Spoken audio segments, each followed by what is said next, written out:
ahabwe huru yo okwombekyera ry'abarwaire ba shukaari hamwe na pressure mu district ya Sheema eyatandikirwa mu ishengero Dickson Kateshumbwa erukurabira muri Sheema Development Forum obwa hatebiri 12 President ahamize kwetaba umuhuregi nuko abantu kushabwa kwizo mbwingi abantu ba Sheema mwena na district setinde twetorire kwisha kubugana umukundwa wetu President His Excellency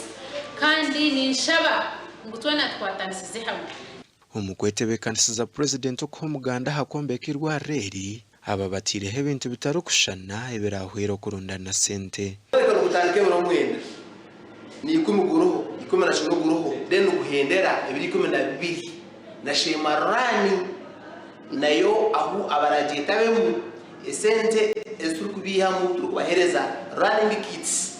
nazo nezo komeka igwaro tandike biro mwenda kusebiri 12 tuzakuba twineho abakugu ombyo kuragurira abantu abunanga bakwenda kuchepezenda indwara za kansa pressure buri ndwara zonezo ezitakuturana zakuba nisicheberwa aharusha umurundo gwo kubanza hakarunda n'ubwikuru bishatu obwa hato bwombekyere cyuruho kandi hate nihetengo bwikuru runano kumarira ecyombe kweki cyombekyerwa hirwaro rya Kabwe Health Center ya Kana banze turebe Health Center fo ya Kabwe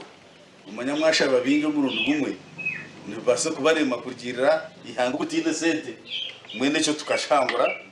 hati cyasigara no kuri ngwe sente zaragayo mu budget eki hati cyo rga mu budget eki twaza kuzamo hati twino kureba muri Sheema nosi na Sheema South twagira tuta twatase muki hirwaro rya Kabwe Health Center ya Kana naruhera abantu nyamwingi abarukuruga Sheema buhweju na handi gasha kwa Sheikh Abdulatif Sheikh Abdulatif